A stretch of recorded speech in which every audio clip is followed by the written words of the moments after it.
Guys, welcome back. अभी तक हमने बायोकेमिस्ट्री, मॉलिक्यूलर बायोलॉजी और सेल बायोलॉजी कंप्लीट कर लिया है।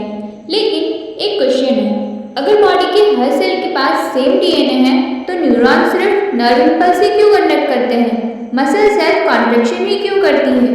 और लीवर सेल सिर्फ डिटॉक्सिफिकेशन ही क्यों करती है? और इम्यून सेल इन्फेक्शन ही क्यों डिटेक्ट करती है? सबके पास सेम जीनोम होने के बाद भी सबका बिहेवियर अलग अलग क्यों है?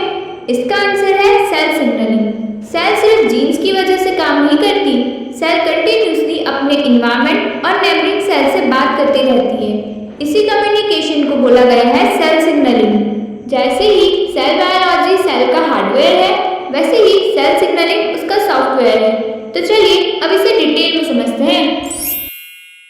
सेल सिग्नलिंग एक प्रोसेस है जिसमें एक सेल इंफॉर्मेशन जनरेट करती है और दूसरी सेल उस इंफॉर्मेशन को रिसीव करके उसके अकॉर्डिंग रिस्पॉन्स देती है।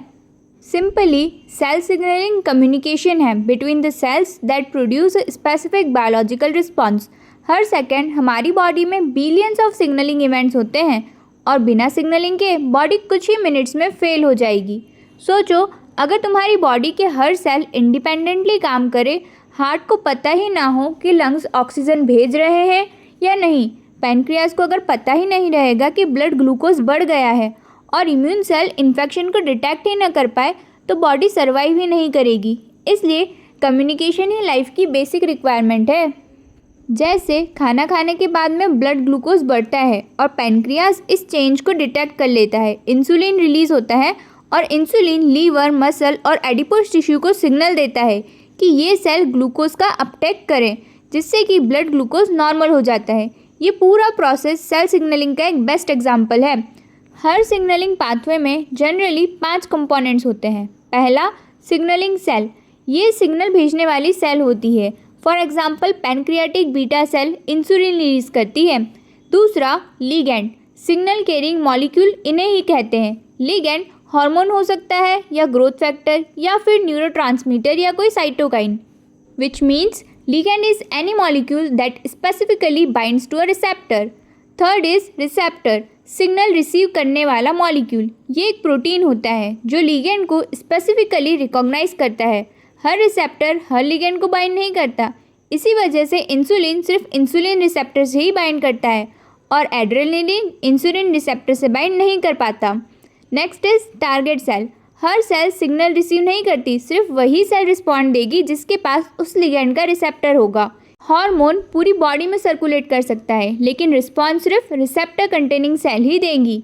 Fifth is cellular response. Signal receive करने के बाद सेल ये रिस्पॉन्स जनरेट करती है। रिस्पॉन्स में जीन एक्सप्रेशन भी चेंज हो सकता है, cell division, protein synthesis, secretion, muscle contraction, apoptosis और डिफरेंशिएशन। ये रिस्पॉन्स लिगैंड और रिसेप्टर दोनों पर डिपेंड करता है। अगर एग्जाम में क्वेश्चन आए कि टारगेट सेल किसे कहते हैं, तो स्टूडेंट अक्सर नियरेस्ट सेल को मार्क कर देते हैं, लेकिन वो गलत है। इसका करेक्ट आंसर आएगा रिसेप्टर कंटेनिंग सेल। अब देखते हैं रिसेप्टर और लिगैंड का रिलेशन। लॉक और की जैसा होता है, एक स्पेसिफिक की सिर्फ स्पेसिफिक लॉक को ही खोल सकती है। उसी तरह इंसुलिन रिसेप्टर सिर्फ इंसुलिन को ही बाइंड करेगा और इसे ही कहते हैं स्पेसिफिक बाइंडिंग। अब रिसेप्टर की कुछ इंपॉर्टेंट प्रॉपर्टीज़ देखते हैं। First is specific binding. Her receptor एक स्पेसिफिक लिगैंड को ही रिकॉग्नाइज करता है, इसी वजह से बॉडी में सिग्नलिंग एक्यूरेट होती है। Second is affinity.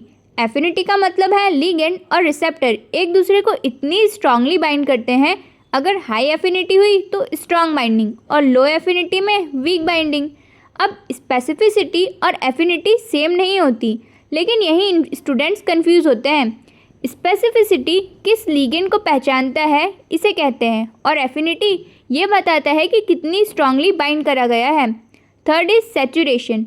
Receptors limited number में होते हैं, अगर सारे रिसेप्टर ऑक्यूपाइड हो गए तो और लिगैंड ऐड करने पर भी रिस्पॉन्स इंक्रीज नहीं होगा।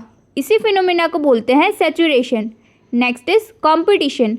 कभी कभी दो मॉलिक्यूल सेम रिसेप्टर के लिए कम्पीट करते हैं, एक नेचुरल लिगैंड और एक ड्रग। जो रिसेप्टर ऑक्यूपाई करेगा वही इफेक्ट प्रोड्यूस करेगा। इसी कॉन्सेप्ट पर बहुत सारी मेडिसिन काम करती है। अब आते हैं सिग्नलिंग के सबसे इम्पॉर्टेंट टॉपिक पर। टाइप्स ऑफ कम्युनिकेशन या टाइप्स ऑफ सेल सिग्नलिंग, ये दो टाइप्स की होती है, endocrine signalling and exocrine signalling. Endocrine signalling में हार्मोन्स ब्लड स्ट्रीम के थ्रू लॉन्ग डिस्टेंस ट्रैवल करते हैं। For example insulin, thyroxine, cortisol, ये लॉन्ग डिस्टेंस कम्युनिकेशन हुआ।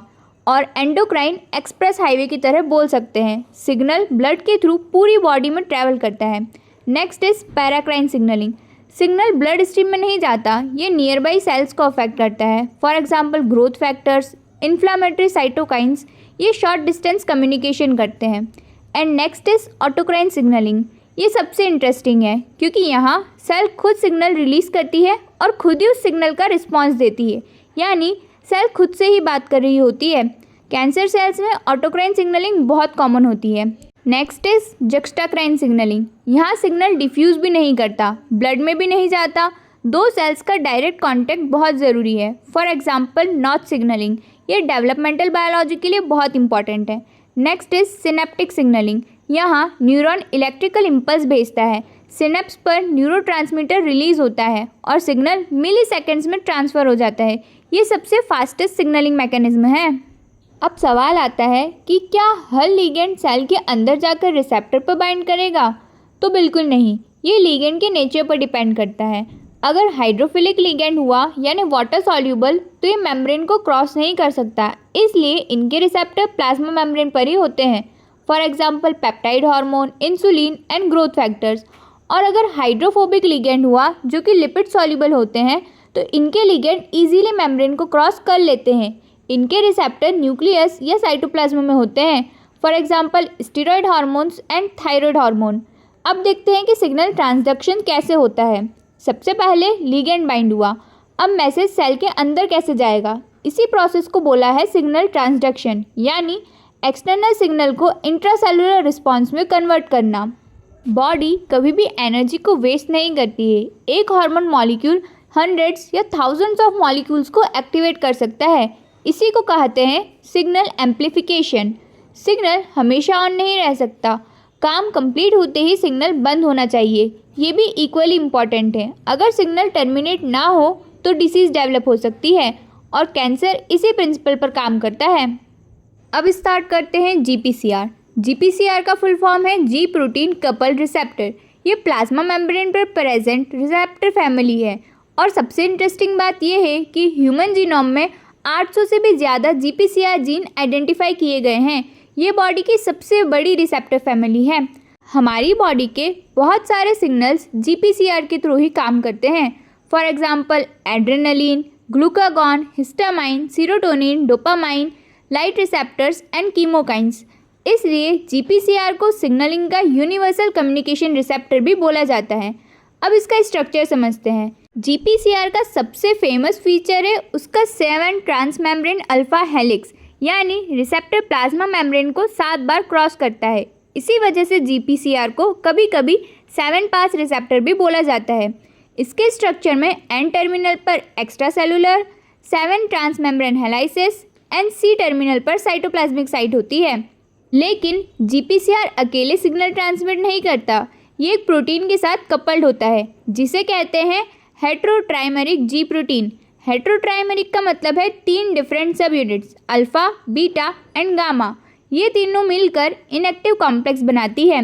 रेस्टिंग कंडीशन में अल्फ़ा सब यूनिट के साथ GDP बाउंड होता है और अल्फ़ा, बीटा, गामा तीनों एक साथ अटैच रहते हैं। ये है इनएक्टिव स्टेट। अब देखते हैं कि सिग्नल कैसे स्टार्ट होता है। सबसे पहले लिगेंड रिसेप्टर से बाइंड करता है। For example adrenaline beta adrenergic receptor से बाइंड करता है। देन रिसेप्टर का शेप चेंज होता है, कन्फर्मेशनल चेंजेस आते हैं। उसके बाद GPCR एक GEF यानी ग्वानिन न्यूक्लियोटाइड एक्सचेंज फैक्टर की तरह काम करता है। ये अल्फ़ा सब यूनिट से GDP को हटा देता है और उसकी जगह GTP को बाइंड करता है। फिर जैसे ही GTP बाइंड होती है, अल्फ़ा सब यूनिट एक्टिव हो जाती है और बीटा गामा कॉम्प्लेक्स से सेपरेट हो जाती है। अब दोनों इंडिपेंडेंटली सिग्नलिंग का काम कर सकते हैं। सारे G प्रोटीन सेम काम नहीं करते। मेजर 3 फैमिलीज याद रखना, GS, GI एंड GQ। बस ये 3 ही एग्जाम के लिए सबसे इम्पॉर्टेंट है।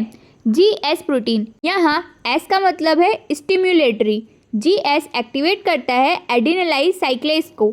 एडिनिलाइल साइक्लेज एटीपी को कन्वर्ट करता है कैम्प में, जिसके रिजल्ट में कैम्प का लेवल इंक्रीज हो जाता है और पीके एक्टिवेट हो जाता है। Next is GI protein. I का मतलब इनहिबिटरी। जीआई इनहिबिट करता है एडिनिलाइल साइक्लेज को, जिससे कैम्प डिक्रीज हो जाता है और पीके की एक्टिविटी कम हो जाती है। उसके बाद आता है जीक्यू प्रोटीन। ये थोड़ा सा डिफरेंट है। ये एडिनिलाइल साइक्लेज पर काम नहीं करता, ये एक्टिवेट करता है फॉस्फोलाइपेज सी को। फॉस्फोलाइपेज सी मेम्ब्रेन लिपिड PIP2 को तोड़ देता है और उसको 2 सेकेंडरी मैसेंजर्स बनाता है, IP3 और DAG। अब सवाल आता है कि कैम्प इतना इम्पॉर्टेंट क्यों है? हार्मोन खुद सेल के अंदर नहीं जा सकता क्या? तो मैसेज को कैरी करने के लिए कैम्प काम करता है, इसलिए इसे कहते हैं secondary messenger. Hormone first messenger होता है। एडिनिलाइल साइक्लेज ये मेम्ब्रेन एंजाइम है। ये ATP से कैम्प बनाता है और इस रिएक्शन में GS एक्टिवेट करता है और GI इनहिबिट करता है।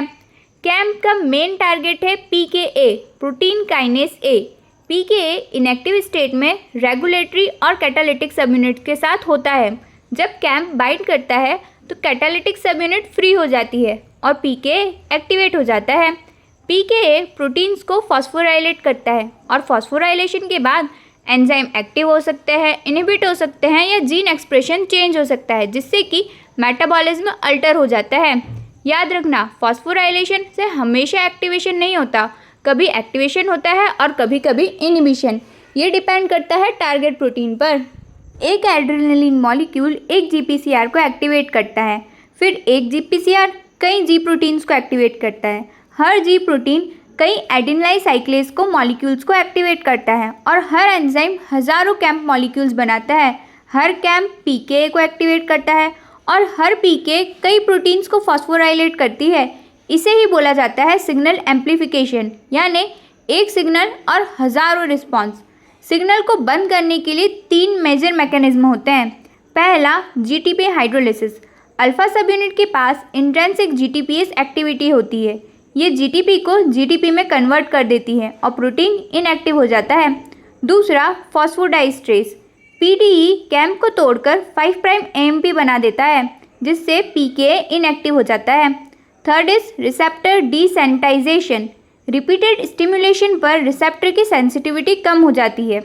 इसके अलावा कुछ टॉक्सिन्स जैसे कोलेरा टॉक्सिन GS प्रोटीन को परमानेंटली एक्टिव कर देता है, जिससे कंटिन्यूअस एडिनिलाइल साइक्लेज एक्टिवेशन होता है और बहुत हाई अमाउंट में कैम्प का फॉर्मेशन होता है। मैसिव क्लोराइड और वाटर सिक्रीशन होता है एंड सीवियरली वाटर डायरिया हो जाता है। दूसरा आता है पर्ट्यूसिस टॉक्सिन। ये GI प्रोटीन को इनएक्टिव कर देता है, जिससे GI इनिबिशन हट जाता है और कैम्प का लेवल इंक्रीज हो जाता है। ये बहुत इंपॉर्टेंट है, दोनों याद रखना। GPCR तो यहीं ख़त्म होता है। अगले एपिसोड में हम पढ़ेंगे फॉस्फोलाइपेज C। तब तक के लिए आप पढ़ते रहिए और इससे रिलेटेड MCQ लगा लेना, क्योंकि GPCR सच में बहुत IMP टॉपिक है CSIR नेट के लिए। इससे 2 या 3 क्वेश्चन तो ज़रूर आते हैं। मिलते हैं नेक्स्ट वीडियो में नए टॉपिक के साथ। Thank you so much for watching.